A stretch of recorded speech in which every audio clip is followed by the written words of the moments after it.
As we see record number of lows in reading math scores that reveal the true impact of school shutdown, we are seeing blame shifting happening all over the place. But our guest today is fighting to put education first and hold those accountable. Joining us is Dr. Corey DeAngelis. He is a senior fellow at the American Federation for Children. Hi. Hey, thanks for having me. Absolutely. Thank you so much for joining us again on Conduit. We really appreciate all of the work that you're doing. Last week, the NAEP scores were released. That's the national report card. And we saw historic lows, just completely tragic to see across the nation. Arkansas specifically is still trending below average in math and reading. Talk to us about the scores for those who are not familiar. Yes, the nation's report card, also known as the National Assessment of Educational Progress, the NAEP scores, and we saw the biggest declines in mathematics in the history of the assessment in over 3 decades, since 1990. So there were huge drops, and we've seen at least 3 independent evaluations finding that the places that had the schools closed longer saw even bigger drops.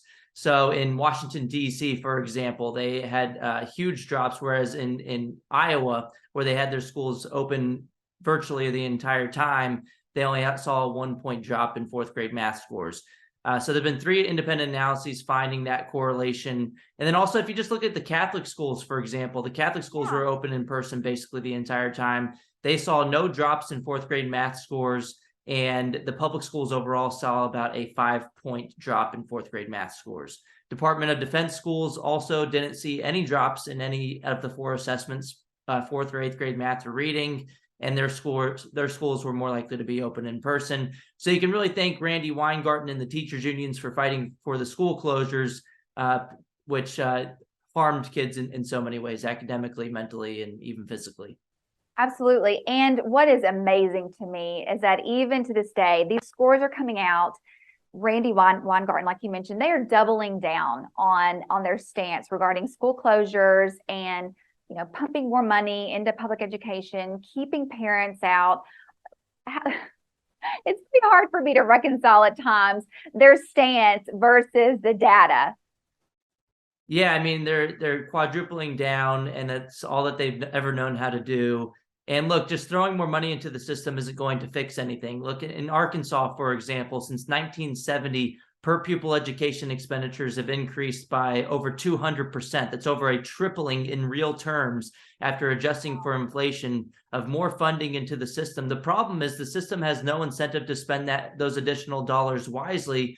And as we've seen through the COVID pandemic period, the public schools in so many places kept their doors closed, kept getting your taxpayer dollars, and the incentives are completely backwards. The way to fix that is to fund the student directly, give the money to the families, and let them choose the education provider that works best for their kid. That could be a public school. If you like your public school, well, you can keep your public school. But if not, you could take that funding to a private school, a charter school, or a home-based education option. Another study that came out by professors Michael Hartney and Leslie Finger actually found that over the pandemic period, the public schools in areas that had more low-cost Catholic schools nearby, the public schools were more likely to open in person as well, suggesting that competition had something to do with the entire reopening debate as well. Incentives matter, and we shouldn't expect anything to change unless we change those incentives that are baked into the system. Maybe then, when the funding follows the child, the schools will finally have an incentive to cater to the needs of them and their families, as opposed to the other way around. What do you say to those who still want to pump money into the education industrial complex? They say, you know what, we just need to catch up. We need to provide more funding. We need to give our teacher pay raises. We need to just basically expand the programs that we already have. What do you say to those people who just simply say, keep putting money into the funding of these schools? And also something else that people say a lot on the other side of the aisle, opponents of school choice, they say, well, Republicans, conservatives, those fighting for school choice, they want to completely shut down our public school system. That is not true. Talk to us about that.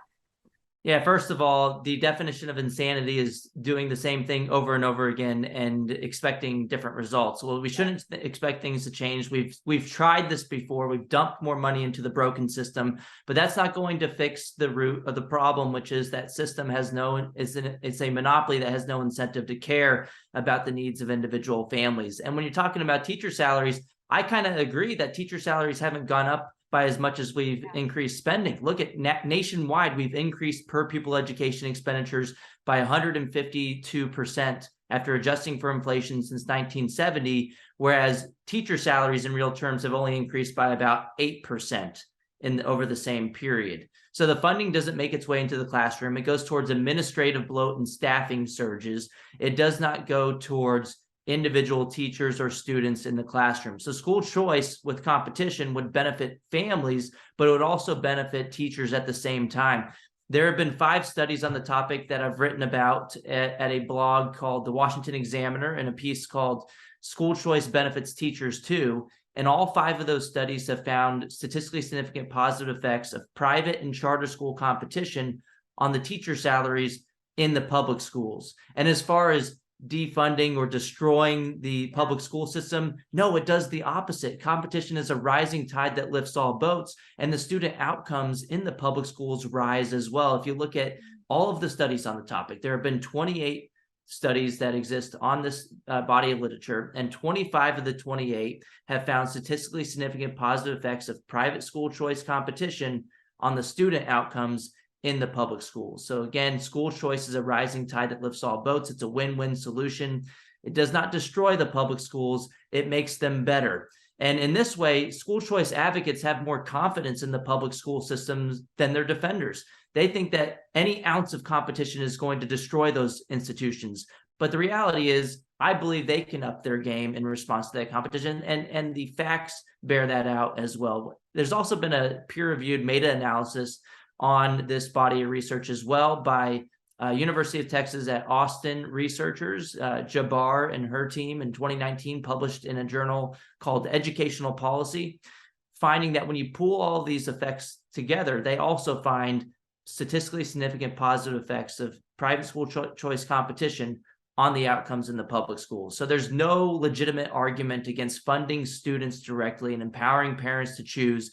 It's just the teachers union monopoly and the superintendents, to be clear, fight as hard as possible to keep their gravy train going. And you hear the people like Randy Weingarten, who make over $500,000 a year, just want to continue the status quo so that families don't have a choice, and that so they can keep their over $500,000 a year salaries.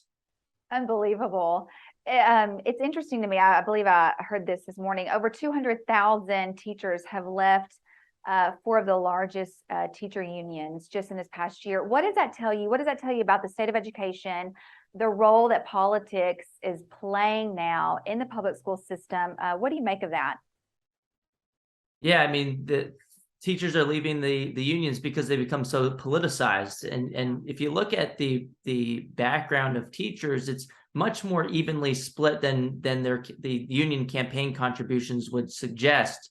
It's pretty evenly split between independents, Republicans, and Democrat teachers. But when you look at the teachers union campaign contributions, think about Randy Weingarten at the American Federation of Teachers. Their campaign contributions in the 2022 cycle, over 99% of them have gone to Democrats as opposed to Republicans. So it's essentially a money laundering scheme for the Democratic Party, and it's funded through taxpayer dollars without the choice of the taxpayers. And then if you just look at especially the national unions, they just get themselves so wrapped up in political events, they become more of a political arm as opposed to an education initiative. Randy Weingarten was just in Ukraine like a week or 2 ago. I woke up on like a Monday morning, it was pretty early, and I see this tweet from Randy Weingarten where she's saying, "I'm on the front lines in Ukraine. I'm here to assess the situation." Right. And I'm just like, this has got to be a Babylon Bee article. There's no way she's actually going to the border in Ukraine. When we have these nations report card scores coming out, ACT scores coming out at all-time lows, maybe you should focus, on on what's going on here with children's education. Well, I mean, Biden already pretty much made Randy Weingarten the CDC director by letting her change the CDC guidelines on school reopenings. Maybe she was auditioning to be the a 5-star general or something. That's the last as commander in chief if she wants. But look, yeah, what was she going to do? Make the war go remote like she did with the schools in the U.S.? It's just so political, and teachers are not happy with that. They see that it doesn't align with their values. And then when you look at the most recent Supreme Court case on the issue in 2018, the DeAngelis decision, that made it so that basically no public sector unions can compel their members to fund them, because that would be a First Amendment violation. So teachers are learning about that. I know it's been 4 years, but a lot of teachers don't even know about this, that they can exit the union and not have to pay dues by mandate. Talk to us about a recent article that The Atlantic published. When I saw the headline, I was like, you have to be kidding me. Especially when you couple that with just the devastation for our kids, families, job loss, everything. It's like, you know what? I think the article was calling for a pandemic amnesty. Like, let's just, you know what? We tried to do the best that we could in the dark, and we're sorry about forcing you to stay in your homes and wear a mask, and we're sorry about your kids learning, just going down the tubes. Forget about all of that. Can we just hug it out and call a truce? Give us your thoughts. I mean, yeah, it's just been constant gaslighting and changing the narrative. Yeah. First, it was, closing schools is good, and if you want to close schools, you're trying to kill teachers and kids and grandma. Then it turned into, oh no, well, we actually didn't call for that. It was actually Trump that was closing the schools. And what's funny is the Democratic National Committee on their YouTube channel, they still have this.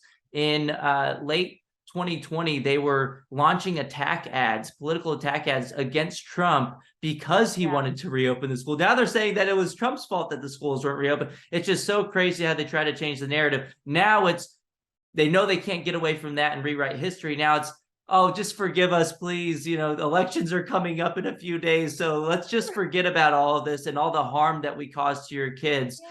And parents are just over here like, oh, hell no. We're not going to forget what you did to our kids. We're going to hold you accountable at the ballot box so that you don't do it again. I mean, look, if we don't learn from history, we're doomed to repeat it. And we must hold people accountable for what they did to children all across the country. There's been huge learning losses. We just saw this on the NAEP. We saw this on the college entrance ACT scores that have plummeted to the lowest point in decades. We've seen this with children's mental health issues. There was a study published in the Journal of American Medical Association in, I believe, 2021, finding that places that closed the schools longer, kids had larger reports of mental health issues. I mean, this isn't a surprise to parents who were in the room on Zoom with their kids where they weren't learning all that much of anything. We shouldn't have ever even called it remotely learning. It was more like remotely learning, because the kids weren't learning much of anything. And the only way that this changes is if families show up at the ballot box like they're already doing with showing up at the school board meetings, to hold politicians accountable so that this never happens again. Absolutely. Recently, I saw a sign. So we have several school board elections happening here in Northwest Arkansas. And I don't know who did it, but there was a sign for a particular school board candidate in a Northwest Arkansas district. And then there was another sign right beside it that pointed to that person's sign, and it said, this person voted to mask your child. This person voted to close schools. And I thought, listen, parents are not going to forget. You can call for amnesty all that you want to. We're not going to forget what you did to our children. That's right. And I mean, yeah, there's a lot of Democrats in high profile positions running for the governor's races all across the country. And they're just gaslighting on the issue of the school closures. They hope that parents forget, but look, parents have woken up. They're never going back to sleep. And the one benefit of the remote learning was families got to see what the heck was going on in the classroom. And parents who thought that their kids were in good public schools, maybe it was an A-rated school by the state, maybe they had honor roll or high standardized test scores for their kids. Those same parents who thought that their kids were doing fine found out that they were sending their kids to institutions that were brainwashing them to hate them for 13 years of their lives. And that's more likely to mobilize parents than anything else. This is another dimension of school quality that's arguably more important. And look, all across the nation, families need to wake up and continue to stay awake, because we can't keep sending our kids to Caesar and then act surprised when they come home as Romans. And these families who were surprised are getting up and they're showing up at school board meetings, they're showing up at the ballot box, and they're pushing for change because they don't want their kids to be indoctrinated. They just want the basics. They want education, not indoctrination. And this is another great argument for school choice, that school choice can improve academic outcomes, math and reading, but more importantly, it can allow families to choose schools that align with their values. And that's the only way out of this mess, through freedom rather than force. Because at the end of the day, the government school system is a one-size-fits-all disaster that by definition will never meet the individual needs of various families, because families have different opinions about how they want their kids raised. And the only way through this is to allow people to choose. And at the same time, when the families are allowed to choose, since most families want education and just the basics, I mean, it's just a very radical subset of the population that wants this leftist indoctrination in the schools, well, then that will lead to the public schools focusing on the basics more because of competition. Again, you don't want to upset your customers, whether that means going too far left or too far right. So you focus on the basics, and then you retain your customers that way. So again, this is another way that school choice is a rising tide that lifts all boats. I want to talk about Arkansas for a second. We are seeing nationwide gubernatorial candidates such as Carrie Lake and Tudor Dixon. They are out there boldly talking about universal school choice, giving opportunities for families and students, to give them that liberty to choose. Not give them that liberty, right? We already have that, but expanding these programs. One thing that is interesting to me is Sarah Huckabee Sanders. I think it's safe to say that she will be our next governor. She recently released her education plan, and she stated she believes every child should have access to a quality education, and that she plans to unleash opportunities so no child is ever trapped in a lifetime of poverty. We're not really hearing anything as far as specifics about a universal school choice plan. What do you think about that? And what do you think? Yeah, so maybe she, under? maybe the session hasn't started and she hasn't seen the bills yet. And I'm sure those conversations are going on right now, but perhaps she wants to wait until after the election to get into more details. But look, if you look at the Learn, education plan by Sarah Huckabee Sanders, one of the points does include empowering parents with more choice. Look, the best way to do that is through school choice. I mean, that's pretty a pretty obvious kind of hint at funding students as opposed to systems. And what most states are pushing now is something called an education savings account program, like we saw in Arizona. They just went all in. And maybe Carrie Lake is more likely to go, be more forceful on this because they already passed this in Arizona. So they already have it up and running. It's a universal program. Every single family, regardless of income, regardless of background, regardless of zip code, can take their kids' state-funded education dollars to the education provider of their choosing, whether that's a public school, private school, charter school, or home-based education option. Look, I know we said this on the last show, but Arizona has 1-seat GOP majorities in each chamber. It's on their party platform. It's on the national party platform as well to support school choice. It took every single one of them to show up, vote for their party platform issue, and empower all parents with educational freedom. They did it in Arizona, a purple state with 1-seat GOP majorities. It can be done in Arkansas, and I hope it happens in 2023, a place that has much, much stronger GOP majorities. They should be able to show up, get it done. And I think with the leadership of Sarah Huckabee Sanders, look, she hasn't been forceful with it on this Learn education plan, but there is a hint at educational freedom in there and school choice. And look, I see her as a based leader overall, and I think she will lead on the issue. We'll just have to see what happens when the session comes up. But I know there are staunch advocates in the legislature who are going to push for bills to fund all students as opposed to the buildings, just like they did in Arizona. That is the gold standard of school choice policy. And no more can we start with these little bills like we saw in Arizona that passed Arkansas last year, where it's only like 200 students eligible for the program, which is great. That's going to make a huge difference in the lives of those 200 students. But we guarantee a publicly funded education for every single student in the state of Arkansas. They should all be eligible. There shouldn't be eligibility criteria. It should just be, you are a student in the state of Arkansas. You are eligible for your child's education dollars to take wherever you want. Again, you can still take that to the public school. That option should and always will be on the table. But if not, you should be able to take that to a private or charter or home-based education option.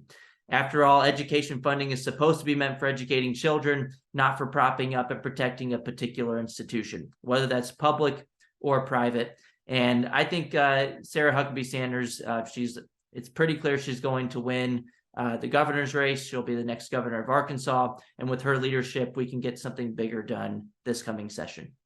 All right, before we let you go, what would you tell voters as they head to the polls in the next several days? Well, see who on the ballot supports parental rights in education. I mean, we've seen this play out in other states as well.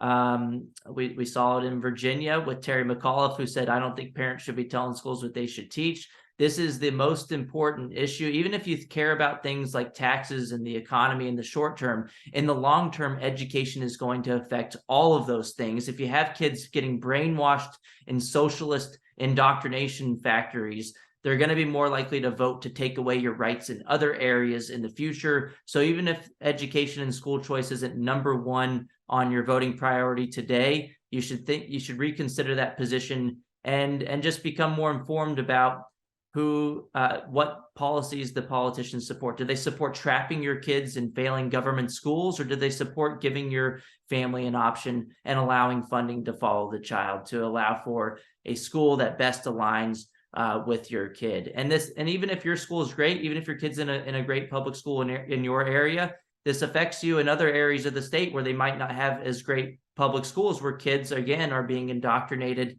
not to like the free market, or to hate capitalism, or to embrace socialism. That's going to affect Arkansas in the future and the rest of the country. So become educated on the issues and support candidates who support parental rights in education.